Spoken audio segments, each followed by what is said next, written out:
Hey, what's up everyone? Today we're going to be going over 3 things that you can do to improve your ankle mobility. Hey guys, I'm Chris Bostock, I'm a personal trainer and I'm an ex-professional acrobat. And today we're going to be going over some ankle mobility things that we can do to improve the kind of flexibility and range of motion that we can get within our ankles for anything to do with athletics, any acrobatic things, lifting or just general life. So the 3 things we're going to be going over, one of them is going to be some foam rolling techniques for our calves and the sole of our foot. We're then going to be going over some distracted stretching techniques with bands. If you don't have bands, we've got a drill for you to do without bands as well. And then the third one is a weighted stretch and also a PMF stretch. So let's get to it. First up is going to be foam rolling. So when we talk about ankle mobility, most of the time we're talking about our ability to get our toes up towards our shin. If our calf is really tight, and the sole of our foot as well, then it's going to make it a lot harder for those toes to come up towards the shin.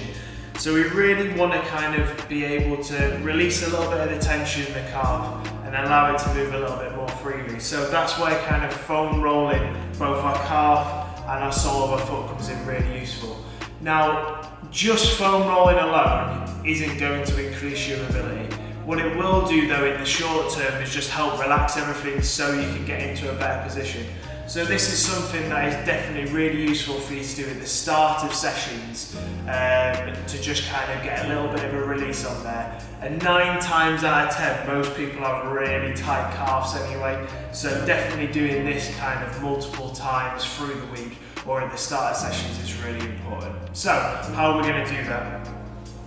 Easiest way, foam roll on the floor. If you just get the one leg over the top, and then this leg can kind of be free for now.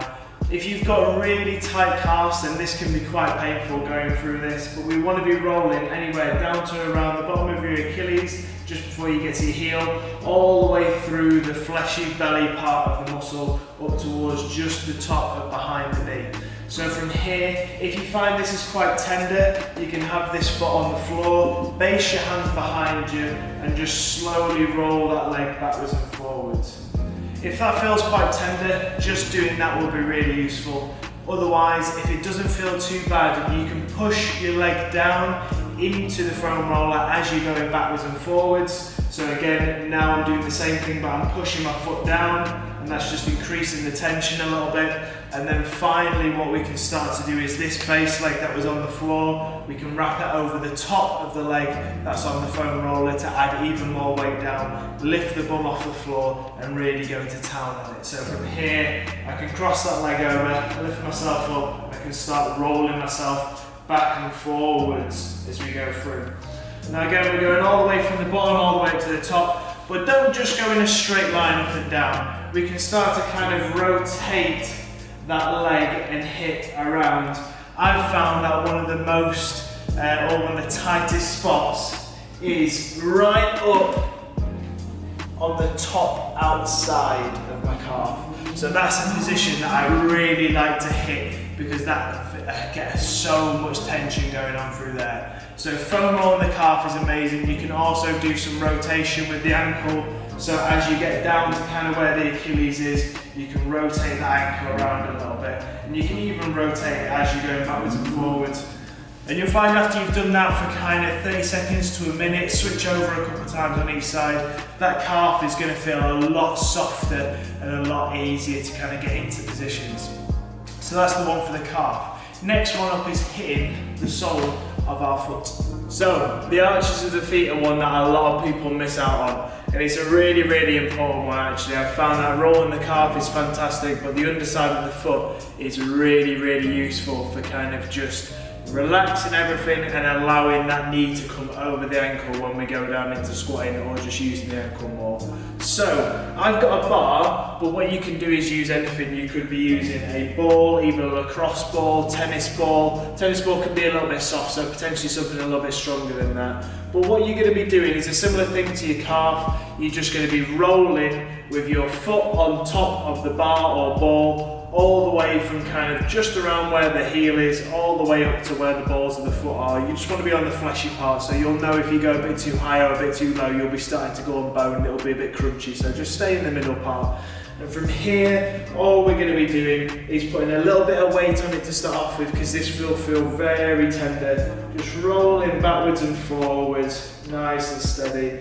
If this doesn't feel too bad, we can start to apply a bit more pressure. And similar to how we did the calf, where we rotated our leg around on that foam roller, we can start to kind of go a little bit more on the inside, a bit more on the outside. We can also kind of scrunch our toes and extend our toes as we're going through there.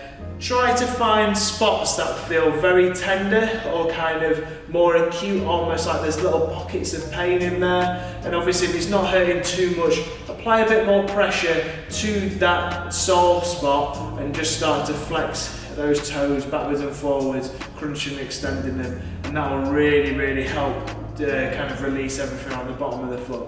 So there are 2 rolling techniques we can do before. Now here's some ones that will help just develop the flexibility through the calf and the ankle overall. So the next one up is banded distraction techniques. Next one up is a distraction technique with the resistance band. So what you'll find a lot of the time with people that are struggling to get those knees further over the toes is that they might not actually feel a stretch in the calf. Let's say if I was to try and stretch now, it might feel like, oh, I'm not kind of getting a stretch through that calf and Achilles. I'm actually feeling a lot of pain in the front of my ankle. And what that'll be is it's that kind of bone rolling into the ankle and it's not kind of fleshing in and out nicely. So to help with that, what we can do is we can get a resistance band that's going to pull that kind of lower part of the leg backwards and allow us to glide nicely through that range of motion. So you can do this without a resistance band, but I'll show you the resistance band one first. You're going to be getting a resistance band and looping it around something stable. So obviously I've got the rack here. I'm going to loop it around, make sure it's nice and stable. Now when we're doing this, we want a band which isn't super thick. This one is probably about 3/4 of an inch.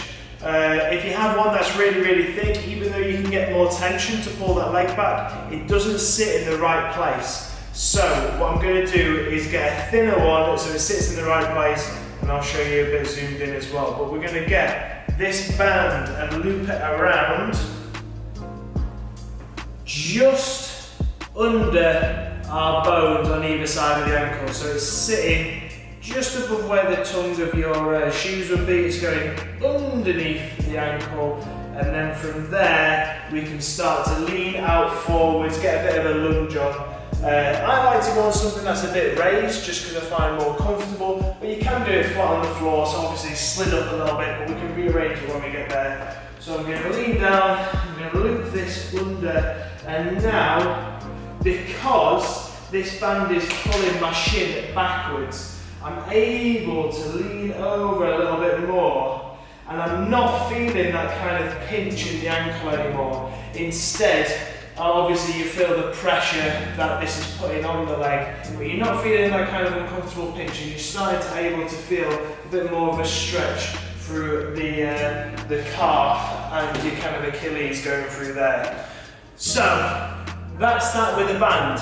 You don't have to use a band if you don't have one though. What you can do is either one of 2 things. We can get our fingers and we can hook them underneath the bones on either side of the ankle, and as you go down you're going to pull those bones backwards. You can also get your hand and you can either get your thumb and push it down into your foot, or you can get your hand, wrap it round and do the same thing. The idea is that you're just trying to put a lot of pressure in that kind of acute angle to help free everything up, make sure that bone isn't sliding forwards, and allow everything to glide nicely. So the next one is a PMF stretch. This is a really good one to do after training, so I wouldn't do this before you're training because you're going to fatigue out the muscles a little bit, and this one wants to be quite intense when you do it. So what we're going to be doing is going into a combat stretch. So you've got one knee on the ground, you've got that base leg on the floor, and we're going to make sure that we keep our heel and forefoot completely attached to the floor the whole time. We're not aiming for that heel to come off the floor at all. If you're going that far, then we've gone a bit too far on there and we want to really push it down. So push the heel into the ground. we're then going to be getting that knee and going over as much as we can. Obviously, if I was to go further, my heel's starting to come up, so I'm going to go here. What I'm going to do now is I'm going to try and push my heel into the ground, pull my toes up towards my shin as hard as I can. And I want to be really, really tensing all the front of our shin, so the anterior tibialis, the muscle that's on the front of our shin, we're going to be tensing up that as much as we can. We're going to be holding that for 5 seconds.